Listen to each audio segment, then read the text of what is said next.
है, भागलपुर की बात की जाती है, गया की बात की जाती है और जांच गया में भी चल रहा है। आर्थिक अपराध इकाई की सोसाइटी का गठन ऑलरेडी हो चुका है। आपके पास ज्ञापन दिया गया, सबको ज्ञापन दिया गया।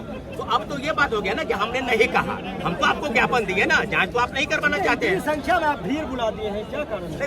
देखिए अब ये बस एक ट्रेलर है, ये भीड़ नहीं है, ये मीटिंग है। ये आज मीटिंग बुलाया गया है। मीटिंग में अब हमको निर्णय कर चुके हैं कि अब अभ्यर्थियों के साथ या तो हम लोग सड़क पर, क्योंकि अब दूसरा व्यवस्था नहीं, या अनशन पर, क्योंकि व्यवस्थाएं बदलने के लिए लड़ाई की जरूरत है।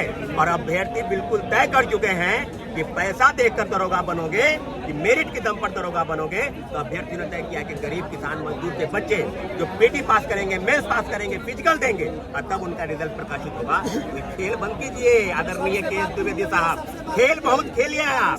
आपने बताया कि अभ्यर्थियों के साथ किस प्रकार से न्याय हुआ, बड़ी संख्या में आया, वाहन भी उपस्थित है। तो हम स्पष्ट तौर पर चाहते हैं कि पेपर लीक धांधली सेटिंग बंद हो और पेपर 27 मई को आयोजित हुआ वो परीक्षा तो क्या मांगे हैं आज आप?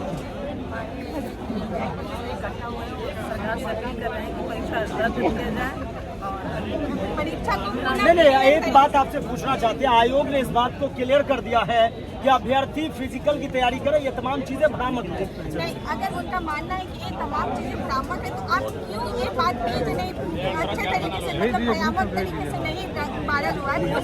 तो आपका क्या कहना है? 1800 सीट में 1500 सीट में जब सेटिंग हो जाएगी तब आप मानिएगा कि अच्छे तरीके से सेटिंग हुआ है।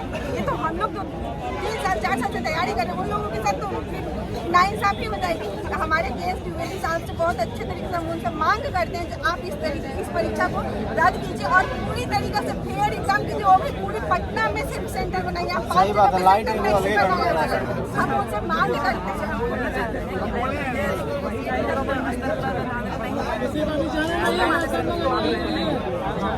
क्या होता है लोगों की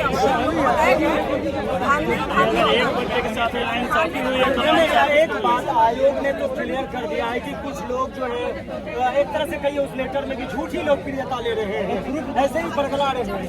लोकप्रियता की बात ही यहाँ नहीं है। इतने गर्मी में ये जो बच्चे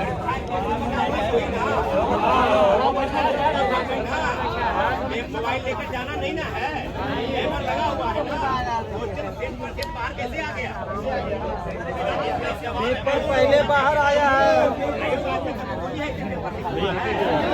कोई आयोग चाहे बिहार हो, बीपीएससी हो, बीपीएससी हो, चाहे देश का कोई एजेंट कभी बोला है? हम लोग आज एक बात बता देते हैं कि आंदोलन के पहले वगैरह का जरूरत, तैयारी करने वाले बच्चे हैं, ये दिन रात एक करके तैयारी करते हैं ताकि मेरा रिजल्ट हो। और पेपर लीक होने के बाद होता क्या है, इन बच्चों का भविष्य बर्बाद। अतः श्रीमान से अनुरोध यही है कि उसकी स्पष्टता से जांच कराई जाए और आगे का जो भी एग्जाम हो उसमें पारदर्शिता हो और बिहार एसआई मेंस कैंसिल होना चाहिए और हर हाल में कैंसिल हो। बिहार एसआई मेंस कैंसिल होना चाहिए, हर एग्जाम में पारदर्शिता होनी चाहिए। आदमी है जो तमाम सबूत लेकर हमारे पास मौजूद हैं। क्या मतलब सीधे शॉर्ट में बताइए, क्या कहना आपका? देखिए शॉर्ट में ये कहना है कि हम लोग 27 तारीख जब एग्जाम देते हैं, जब एंट्री हम लोग लेते हैं तो मेटल डिटेक्टर से डिटेक्ट किया जाता है सर, चॉकलेट को डिटेक्ट कर लिया जाता है। क्वेश्चन पेपर तो आयोग लाने नहीं देता है बाहर में, न कार्बन कॉपी लाने देता है। जब हम लोग एग्जाम देकर बाहर निकलते हैं तो पता चलता है कि पेपर बाहर घूम रहा है। आयोग आनंद फानन में क्या करता है, प्रेस नोट जारी करता है और यहाँ पे बोलता है कि 2 जिलों में एक केंद्र पे बृहद पैमाने पे नहीं किया गया। सर हम ये पूछना चाहते हैं उनका पैरामीटर क्या है मापने का, ये बृहद है या लघु है? सर एक सेकंड सुनिए ना सर, ये चीज ठीक है। हम लोग जो ये बोल रहा है कि हम लोग अपना चेहरा चमकाने, हम लोग चेहरा चमकाने वाला नहीं सर, हम लोग स्टूडेंट है। आपके पास तो सारा वो है, ठीक है, आप निकाल सकते हैं। सर देखिए क्या होता है कि पेपर कटिंग लेकर आए हुए हैं सर, देखिए व्हाट्सएप पर 14 फोन नंबर की जांच की हुई। सर आप अगर प्रेस नोट जारी करते थे, ये 14 नंबर कौन था, इसके साथ क्या नाम था, सारा उसमें डालते, ठीक है। सेकेंड डे क्या होता है सर कि ये देता है कि एक रिश्तेदार जो है पूर्णिया में वो मतलब प्रश्न पत्र भेज रहा है, हम शिक्षक जो हो रहा है वो गिरफ्तार हो चुका है। सर वो गिरफ्तार क्यों है? अगर सीधी हम तमाम आपके देख रहे हैं सब चीज, कहना आज